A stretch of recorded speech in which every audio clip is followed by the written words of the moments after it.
Hello guys, and the part 6 is here, and we continue our claiming of the land against the United States of America.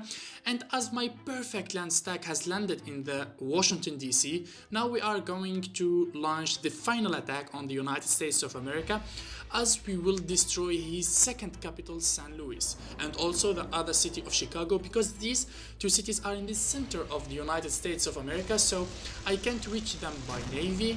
So I'm 100% in need to send a very good land stack there to occupy with everything. His last resort, he is sending some land units to take back his coastal cities, but he will not manage to do that. We already inflicted him like 90k casualties, as I said and showed in the last part. He is so exhausted and he is now in his final moments in the game. He tried to build and rebuild the conquered cities and the destroyed cities here. You see here he's already rebuilding the city of Hawaii with a naval base level 2. He's trying to make some navy, but no, I'm not going to let him or give him any chance to rebuild his cities, especially these coastal cities, because I'm not going to let him make navy. Practically the war is over and I destroyed every bit of the United States of America. And also in the African front, I destroyed him entirely. I took down all of his land units there.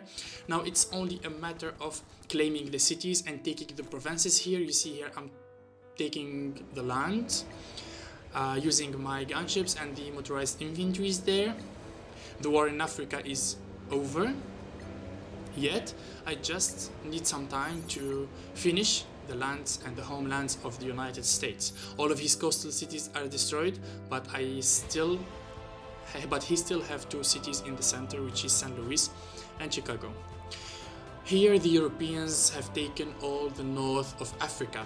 They took all of the Maghrebian lands and nations, and they are so close to me. So practically I did nothing here. I destroyed the United States to give the chance for France to be the first and take easy lands and conquer empty cities and start to be the first one, and he is going for the win.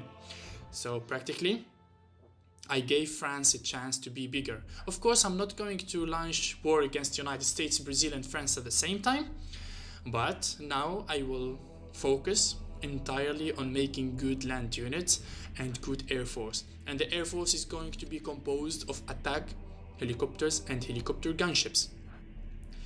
At the same time, I'm going to fortify my defenses with multiple rocket launchers, and of course it's time to make some theater defense systems against missiles, because I know that France has a lot of ballistics.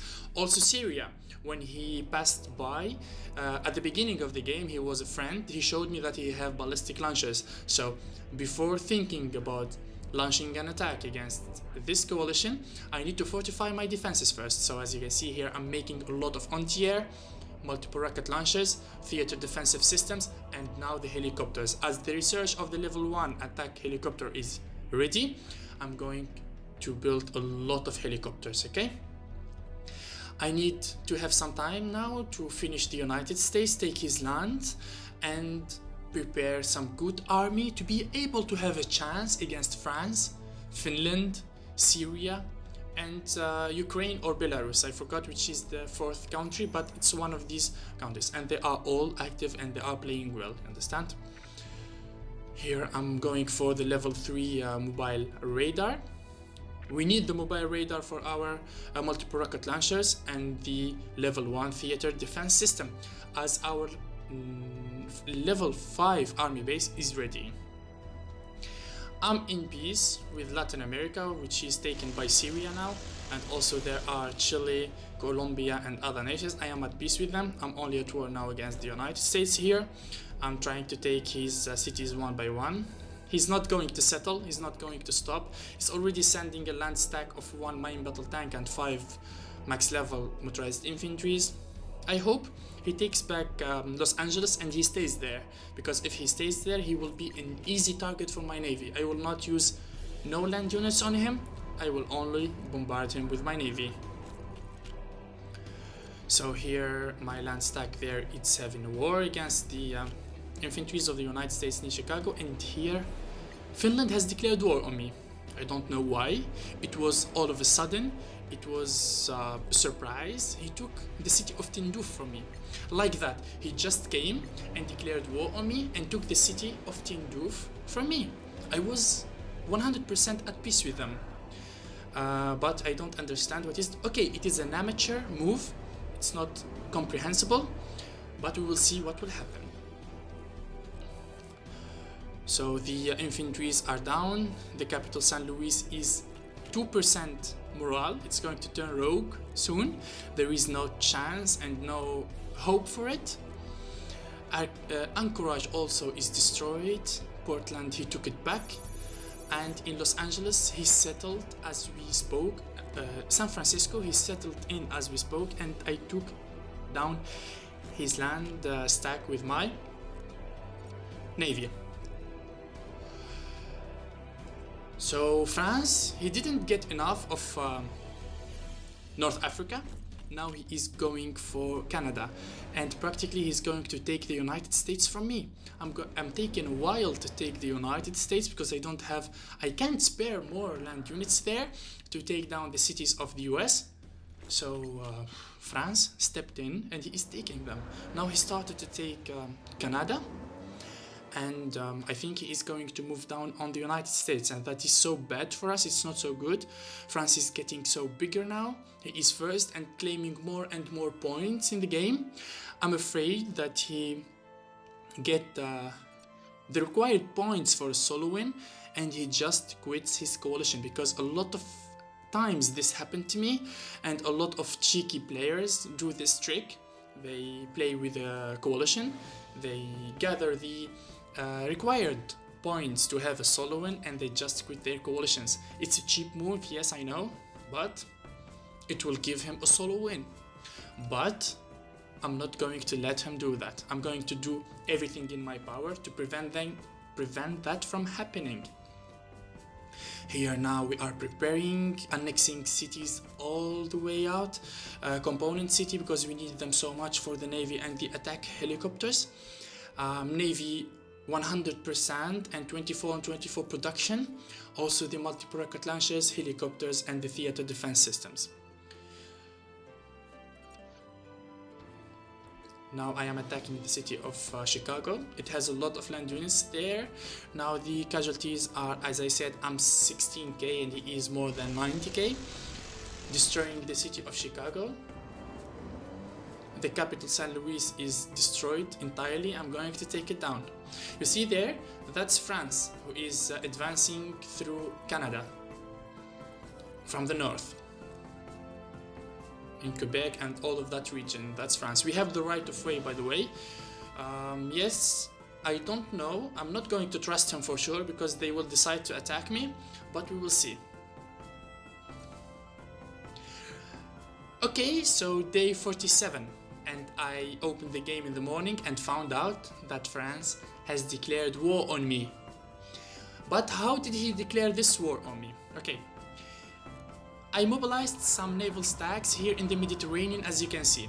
And he saw my naval stacks and he thought that I am going for him. Of course, yes, I was going for him. I'm preparing those stacks in the Mediterranean for one goal, is to prepare myself to attack France. He intercepted my navy and he declared war. He didn't think that I have a tremendous power, naval power in the region. So in the moment he declared war, he got so much damage. So, after he declared the war, he sent me a message, he inboxed me and said, "What are you doing in the Mediterranean Sea?" And I declared war on you by mistake. And I was like, okay, it's cool. And he said, "Okay, let's have peace again." And I said, "No, we will not have peace. You declared war and now you will assume your responsibility. I'm not going to declare peace, and I'm not going to give you back the right of way." And here I am, going to start preparing my land armies there, and going to start preparing my air force. And my navy is making a naval blockade around him in France. From the north, 2 big stacks going to the city of Marseille, and on the west coast, two big stacks going for the cities of Bordeaux and Nantes. I'm going to naval blockade him. This is my usual strategy in the naval wars. I have now max level gunships and level 3 attack helicopters. Now we can say that we have a good air force, an air force that is so strong against infantries and against armored, such as the tank destroyers, main battle tanks, etc. Now we also have the theater defense systems, so the ballistic missiles of Syria will not be useful with us. And we have a lot of multiple rocket launchers and mobile anti-air for aerial defense. Also, we made the radars, the mobile radars, to give a good vision and a good detection for our multiple rocket launchers on the field.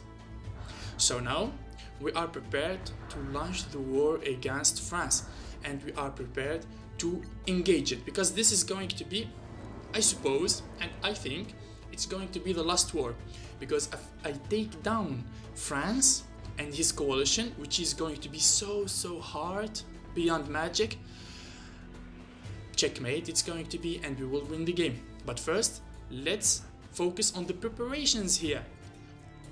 The units we are going to build, the economy we are going to manage, and the researches we are going to do. And how we are going to, how can I say it? How we are going to mobilize and position our troops and armies in the front to be able to give them a lot of damage and to be able to reduce our damage. Of course, we don't need to receive no casualties, no damage, nothing. So we will find the perfect combo of army to make us win against a full coalition. It's so hard to have a win against a full coalition on land only if you have a good strategy and you have faith in your armies. Here I have a little stack with 4 infantries and 1 mobile anti-air. I'm going to make a sudden attack, an expected sudden attack here from the city of Venice. I'm going to position it near the city because I don't really think that he have a navy there, so it's going to be an empty road.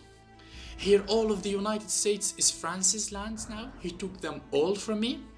As I said earlier, he started with Canada and now he took down all of the United States. So I spent 20 or 15 days in the game fighting against the United States, and later France comes from behind and take everything from me.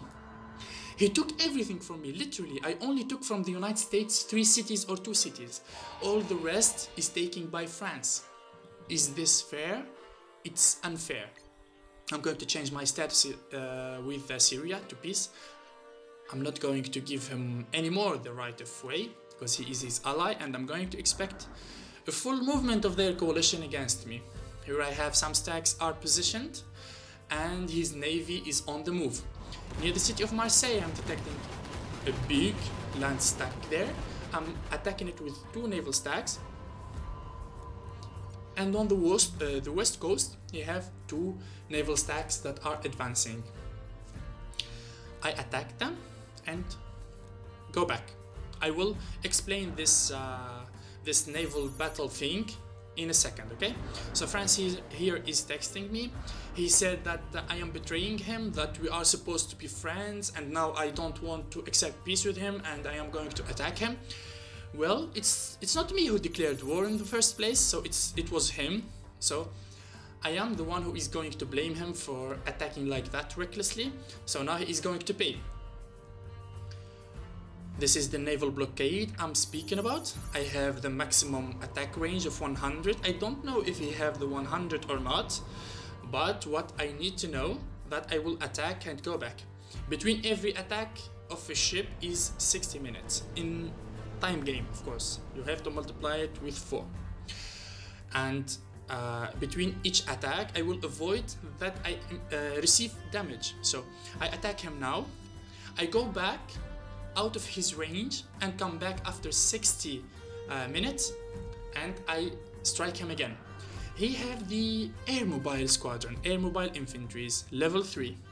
The air mobile are very annoying, especially when you don't have air superiority fighters and when you don't have some launchers. They are so annoying because you cannot expect where would they go. But you can beat the air mobile infantries only by destroying his infrastructure, because the air mobile infantries will require a lot of airfields to be able to move in the region. So our goal is to destroy those airfields. So I'm not going to mind his air mobile infantries to advance. It's not a problem. I'm not going to chase them. In fact, I'm going to destroy all the close airfields, because if the all close airfields are destroyed, the air mobile infantries will be useless. They will not move. They will be stable and they can't move. Their speed would be 0.1, which is it's static. It's almost, they are not moving, you understand? So from the big mistakes that you chase the air mobile infantries, the good thing is to stop them and destroy them, is to destroy the infrastructures and the airfields around the region. Okay, this is a small tip when you encounter an enemy who plays with the air mobile infantries. Okay, so here we are continuing our naval blockade on France. He is on a heavy attack and a heavy bombarding in the city of Marseille. He is moving his land stack, running with it to inside the lands, out of my navy reach. But I'm going to inflict a lot of damage to it before he runs.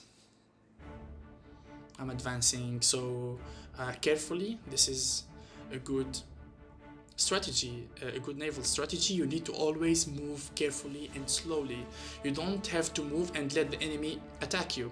You only have to move slowly, like this. You see here, I move slowly until the naval radar appears and I attack. This is how you always play in the sea. You move slowly and always look at your navy, and you always look if there are any naval radars, and whenever a naval radar appears, you attack it and go back. That's how you make a big difference there. He have land radar in Nantes, and he have also a naval radar coming out of Nantes. We have the strongest navy that ever existed, because the combo of max level cruisers and destroyers is so strong. It's lethal. So I'm not going to expect that he have stronger navy than me. So on the navy we will destroy him easily. Here are the casualties of France. He have cruisers. Well, that's good. It's better than the level 1 corvettes and level 1 frigates of the USA. That was a shock in the last part. But in this part, I'm happy that France has a respectable navy, and he will give us a good fight, a good show for our fans, and a good fight. One of our fans in the last video, he said that, "Oh, I am so lucky. I didn't encounter a very good enemy. I didn't encounter very strong enemies. In the last war, the United States was not very strong, so you were very lucky to destroy him and to attack him." Well, I hope you will see this part, and you will see France, if he is weak or not, if he is good or not, and you will see our stabs and our war. And I hope you change your mind and you never say that you are lucky. And you say in the next time that you are good strategists and you are a very good mind gamers. Okay, let's continue. So I'm going to send a squadron of gunships there in the front in Africa, near Mali, south of Morocco. The naval battle is underway. Now we have 3 naval radars.